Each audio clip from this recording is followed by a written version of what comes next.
palace door would not open from within. There was no sound, no cry, no call, not even breath. Outside, the physician wiped sweat from his brow as the courtiers waited.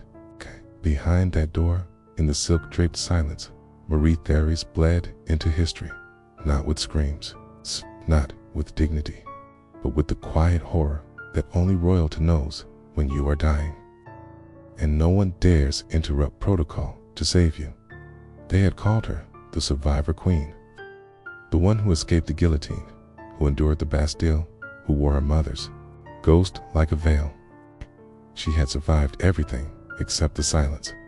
Her blood pooled beneath the sheets like spilled secrets, hidden from the public, hidden from her husband, hidden even from God, it seemed. They would later say it was illness, or bad luck, or fate. Those were just prettier names for what she truly suffered. The slow punishment of being born royal in a kingdom still haunted by revolution. She was the last visible thread in a royal tapestry the people had torn apart. Her mother, Marie Antoinette, had been paraded through Paris before the blade fell. Her father, Louis XVI, was executed for a crown he could not defend. Her brother, the Dauphin, died in a prison, cell-sick, abused, forgotten. Heirs alone was spared, or so they claimed. But what does it mean to survive when your entire life becomes a mausoleum?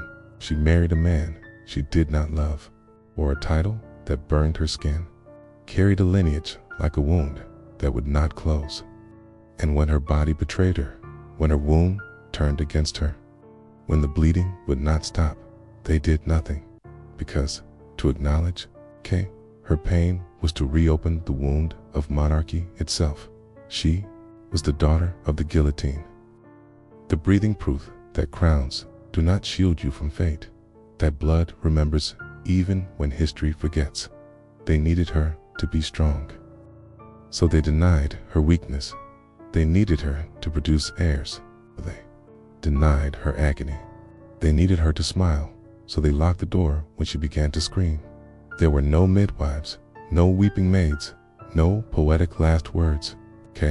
Only the stain on the mattress and the silence of a palace that dared not speak the truth, that the last princess of Versailles had died like so many of her people had lived unseen, unheard, and bleeding behind closed doors. And when they finally opened that door, it was not grief that rushed in. It was relief. The burden had bled out. The symbol had ended. The ghost was gone.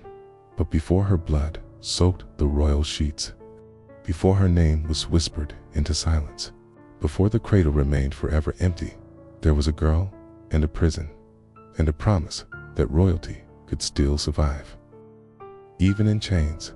But survival is not the same as salvation. And this is the true story of Marie-Thérèse Charlotte of France, the queen who bled to death in silence. She was born in a palace carved from vanity. Mirrors lined the halls. Gold leaf clung to every edge. Violins played lullabies while peasants screamed outside the gates. And in the middle of it, a child, swaddled in lace and expectation, Marie-Thérèse Charlotte of France, the first daughter of King Louis XVI and Marie Antoinette, a living contract between two empires. A girl whose breath was a matter of state. They celebrated her birth with fireworks. Nobles bowed. Portraits were commissioned before she could speak. She was called Madame Royale, title older than most kings. Versailles embraced her not as a person, but as proof that the monarchy lived, that it thrived, that the crown still bore fruit. But beneath the powdered wigs and painted smiles were cracks, whispers, bread riots, the kindling of revolution. And yet, for a time, she remained untouched. As a girl, Key wandered marble corridors barefoot, her giggle echoing off frescoed ceilings. Her mother taught her grace, her father, silence. Her little brother, the Dauphin, was her shadow. Together, they were the image of royal innocence, untouchable, divine.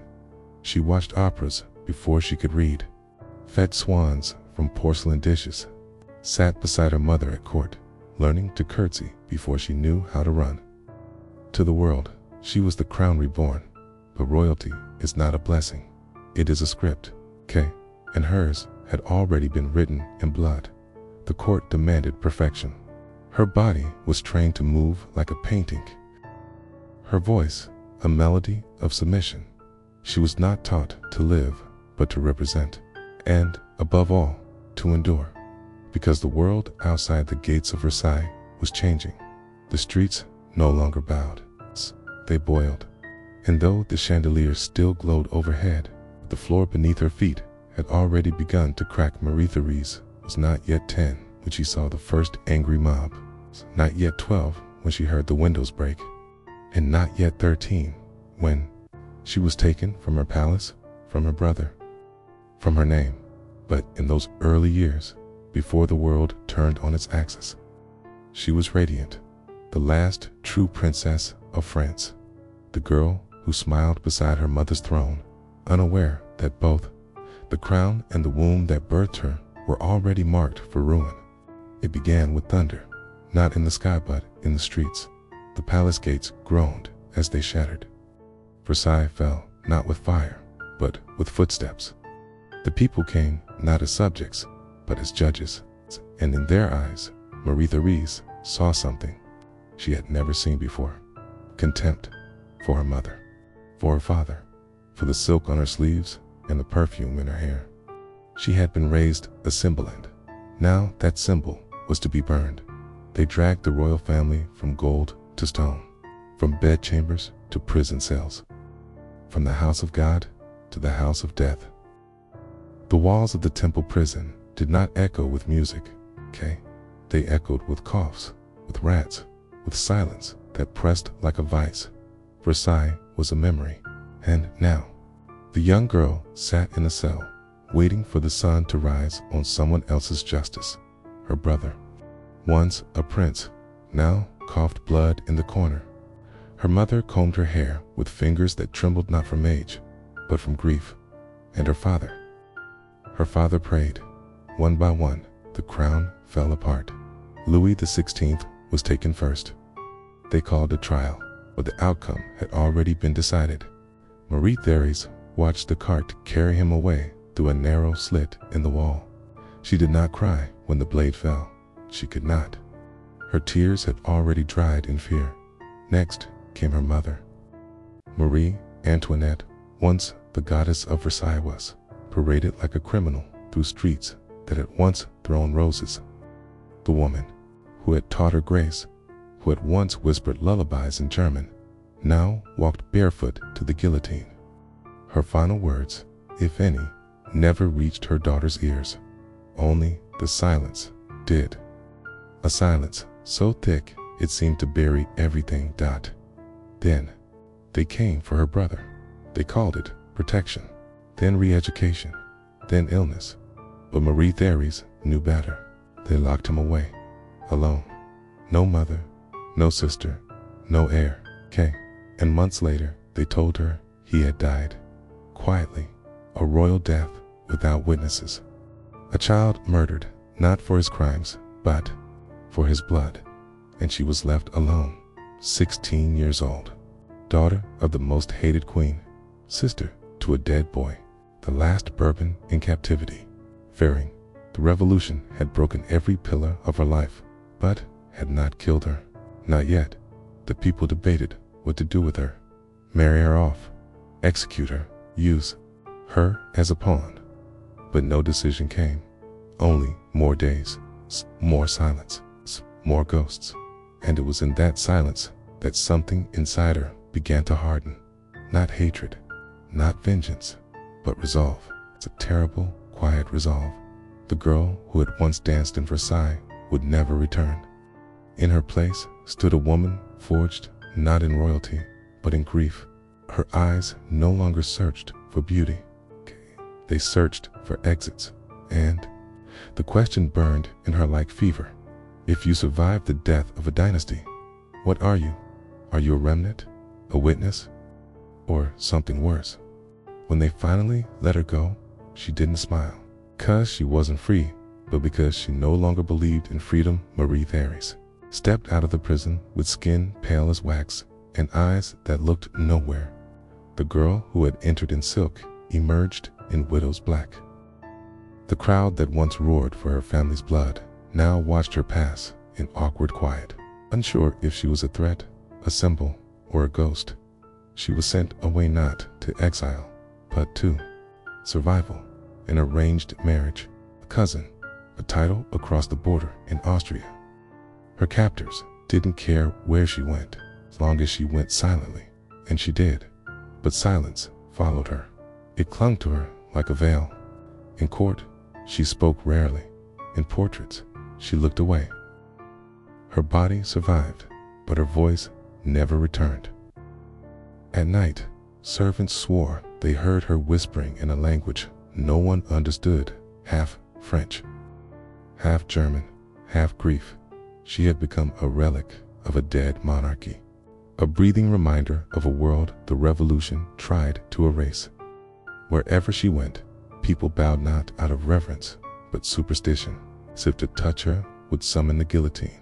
And still, they gave her a crown, not the one her mother wore, but a colder one, the Duchess of Angoulême, the daughter of martyrs, the queen of the dead.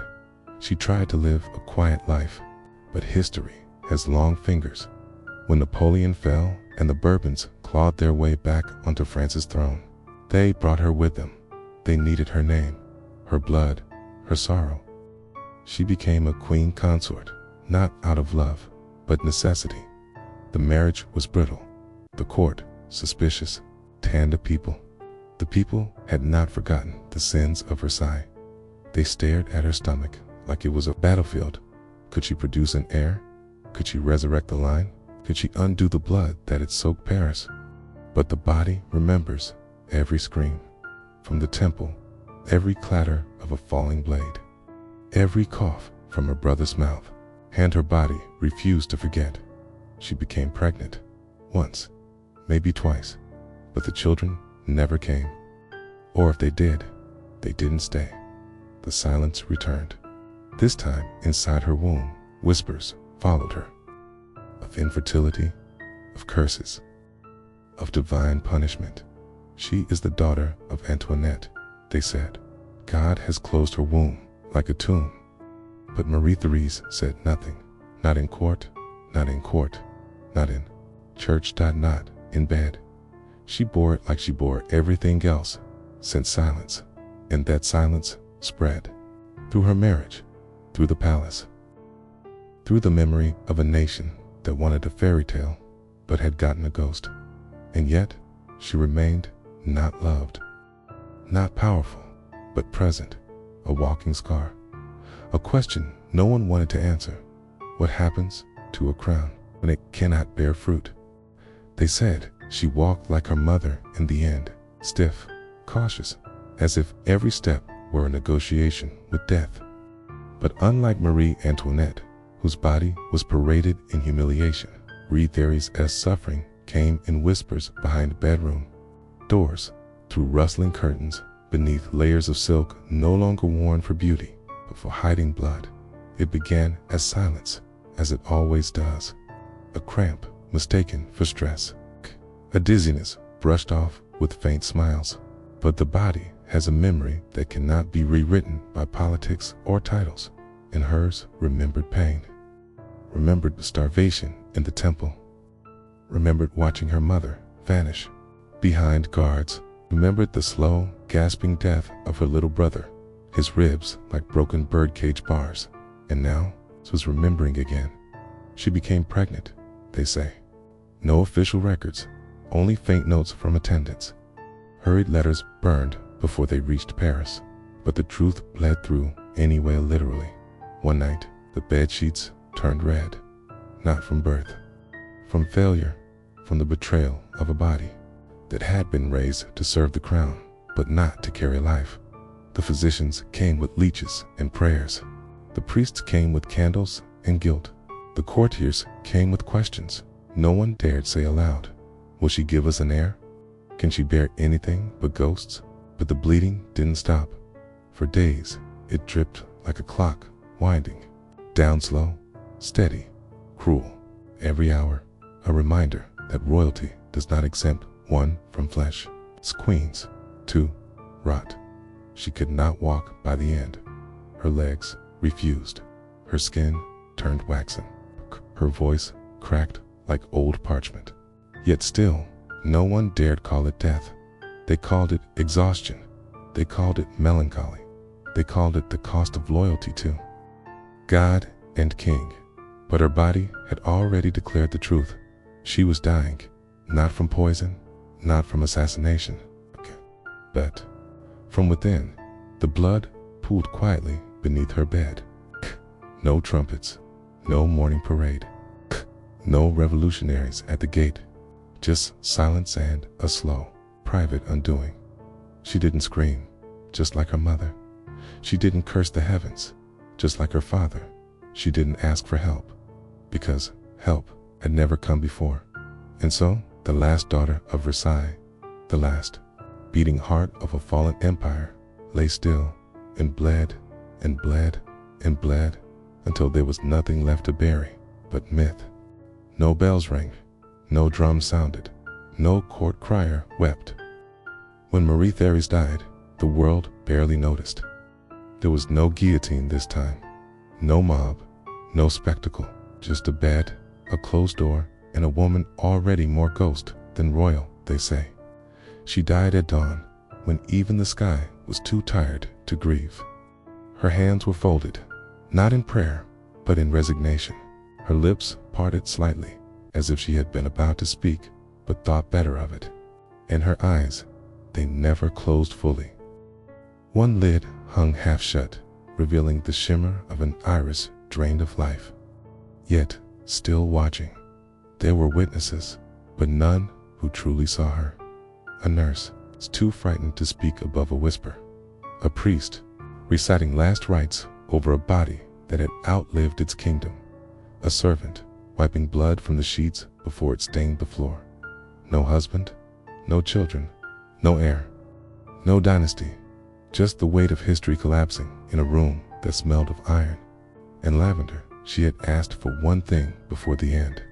Not forgiveness, not comfort, single object wrapped in silk, her mother's locket.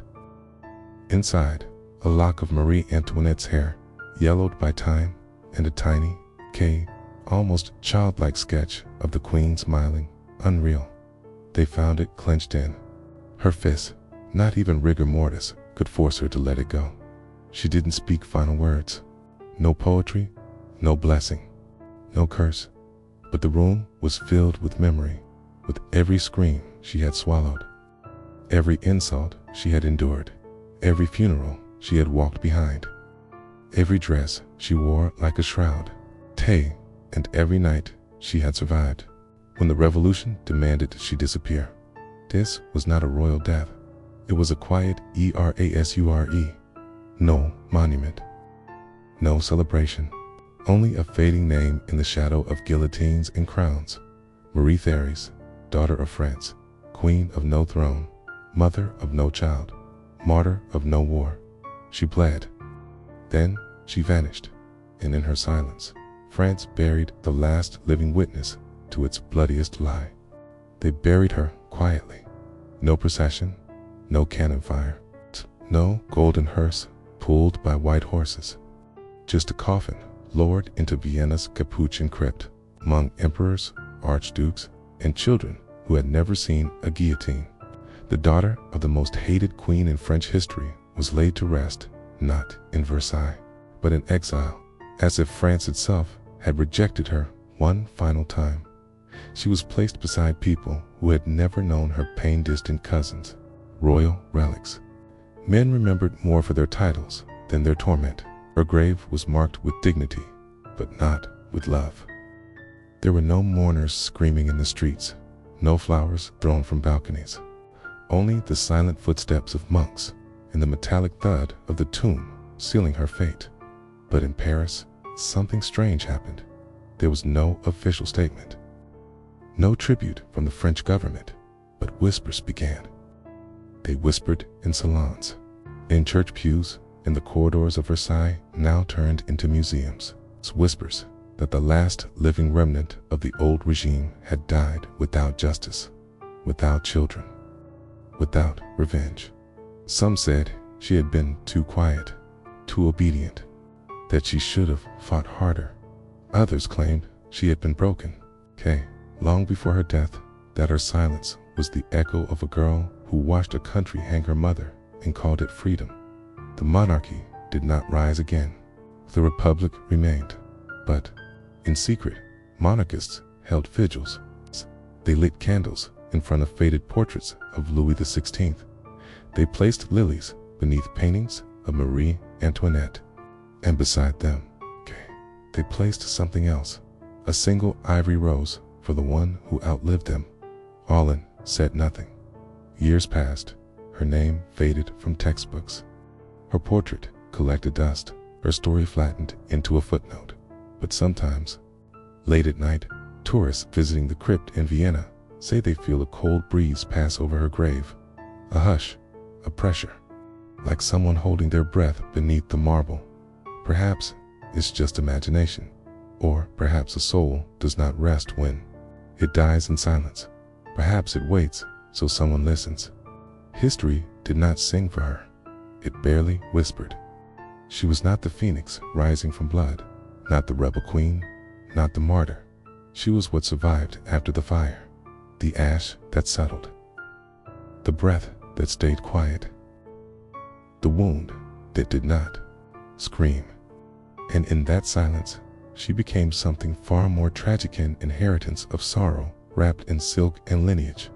Marie-Thérèse Charlotte was the last true daughter of Versailles, not in opulence, not in power, but in bearing its curse. She carried her family's ghosts like a bridal train, her father's broken dignity, her mother's severed head, her brother's death in a cage, and the crown that turned into shackles. She bore them without vengeance, without rebellion, without writing her own war. And that is why she haunts us, because she didn't fight, because she didn't become Joan of Arc or Marie Curie, because she didn't scream at the world that ruined her. She simply endured it. There is a unique horror in that. It's a horror of a woman shaped entirely by trauma and yet denied even the drama of rage. Her legacy is not written in blood, but in erasure. Not in statues, but in silence. She reminds us of a darker truth, that history sometimes remembers the loudest, not the Loneliest. And what is monarchy, if not a masquerade of permanence? A theater where children are crowned with futures soaked in past sins, where power is passed down not through merit, but through wounds. Marie-Thérese's story is not just about royalty, it is about the cost of survival. What does it mean to live when everyone you loved died for the crown? What does it mean to be the daughter of a queen the world despised, and still walk with royal posture? The world expected her to forget, but her silence was memory, her stillness, resistance, and her final breath, a whisper no revolution could translate. She was not a queen. She was not a saint. She was a scar, and scars do not scream, they remain. No trumpet sounded, no crowds gathered, no marble mausoleum.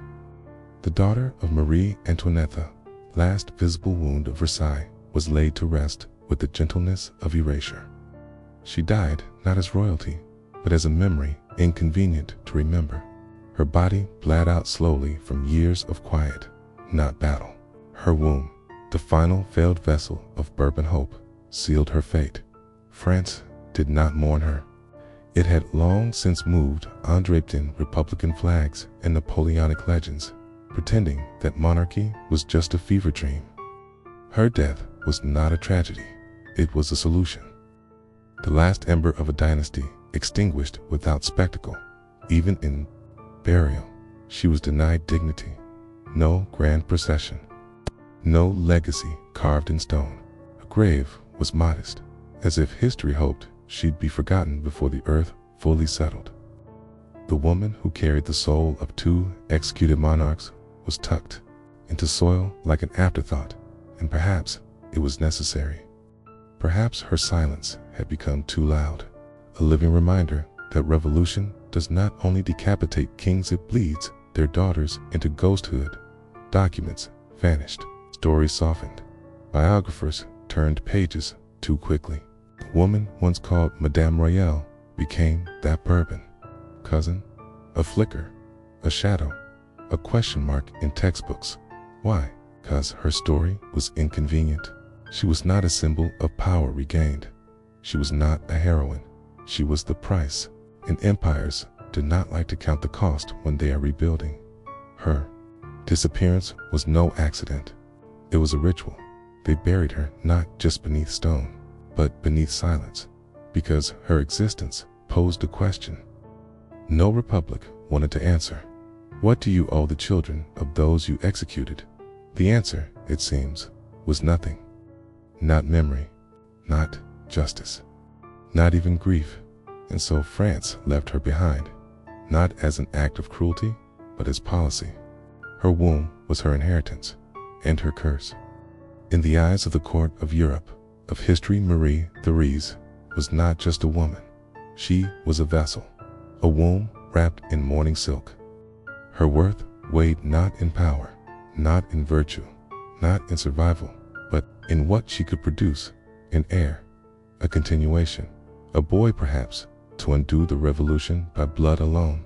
But fate, or perhaps irony, had a different story to tell. Her body battered by grief, trauma, and the hidden poisons of royal inbreeding, rebelled. Pregnancies came and went, miscarriages, stillbirths, and the silent screams of children who never cried echoed through palaces gilded with anxiety. She bled in beds once used for coronations. She wept in rooms where her mother once laughed. Every failed birth became a national disappointment. Every ache in her abdomen, a symbol of monarchical impotence.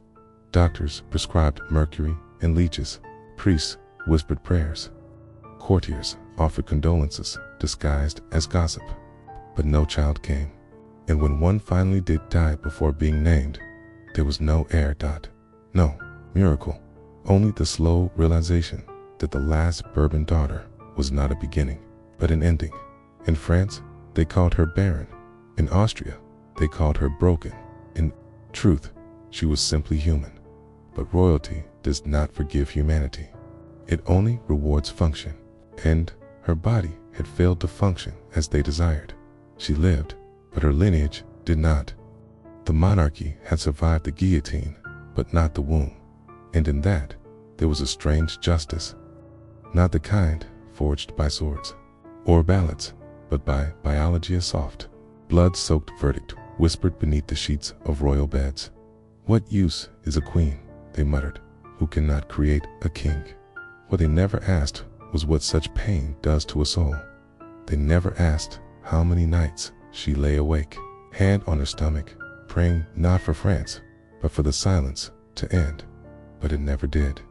And perhaps that was the true cruelty of her life. Not the revolution, not the tower, not the death of her mother, but the empty cradle that no one dared rock. They gave her a tomb of stone and marble, but not of story. No grand requiem, no thunderous bells, just a quiet funeral for a woman born of revolution and wreckage carried into the afterlife by men who never knew her pain, only her pedigree. She was buried as royalty, but remembered as shadow. There were no statues built in the squares of Vienna, no national mourning in the streets of Paris, no poems penned by loyalists, no curses from revolutionaries, just silence, thick, indifferent, unyielding, because what does the world do with a woman who did not scream? They buried Marie-Thérèse in a vault of echoes, beneath stone cold enough to erase the memory of every blood-soaked bed, every child that didn't cry, every secret she swallowed to preserve a crown that had already shattered. She died a Bourbon, a Habsburg, a queen, a mother of none, a wife whose marriage had no joy, a child who lost her childhood in a prison cell, a woman who walked among the ruins of an empire like a living ghost. Not quite royalty, not quite survivor. France did not remember her as the daughter of Marie Antoinette. It remembered her as an afterthought. Austria did not hail her as a returned princess. It saw only a widow, but within her crypt lies something more dangerous than legacy. It holds a question one, too fragile to voice at court, yet too heavy to forget. Can a woman be royal if her story is erased? Or was she simply a body of political placeholder? A relic of guilt France couldn't bear to display, and Austria couldn't wait to forget. No memoir could free her. No heir could redeem her.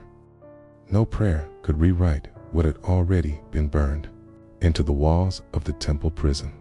She outlived them all, yet was remembered by none. She became the quiet answer to a question nobody dared ask: what happens when history has no use for the women it wounds? And beneath that final stone cold, carved and clean Marie-Thérèse still waits, not to be avenged, not even to be loved, but simply to be seen. Her blood was royal, her silence even more so, for in the grand tapestry of monarchs, martyrs, and monsters, Marie-Thérèse became something rarer. A ghost with a pulse, she carried the last breath of Versailles in her lungs and the scream of the revolution behind her eyes. And yet, she passed through history like a shadow, untouched, unclaimed, unspoken. The last daughter of Marie Antoinette did not vanish in fire or blade. She vanished in neglect. France never knew what to do. With her, she was the child of the guillotine, not just biologically, but symbolically. Every time her name was uttered, it summoned the memory of silk soaked in blood, of queens dragged through dirt, of little boys starved in dark rooms for the sin of inheritance. To remember her was to remember the crimes of both crown and crowd. And so she was married off, shipped to Vienna, paraded like a living peace treaty. But she was not peace. She was a wound, an unresolved sentence in the language of power, a line of blood that could not be washed from the throne. They say she wept for her brother, that she saw his pale face in every mirror, that she kept the lock of his hair hidden in a wooden box no one was allowed to open, that she whispered his name in her sleep until her final days. Louis Charles, the boy they broke to break a crown. She had no children. The bloodline ended with her. France's royal ghost carried the sins of a dynasty in her bones and died with them, curled tight in her ribcage. There was no reckoning, no apology, only this: a queen who bled in silence, a country that crowned her with grief, and a world that chose to forget her. But history, like blood, leaves stains, and somewhere in the quiet rustle of velvet, in the chill of forgotten hallways, in the silence after a royal anthem ends, she walks, not Marie Antoinette, not the revolution, not the monarchy, but Marie-Thérèse, the last breath of a broken lineage, still haunting the palace of a nation that never knew how to mourn her.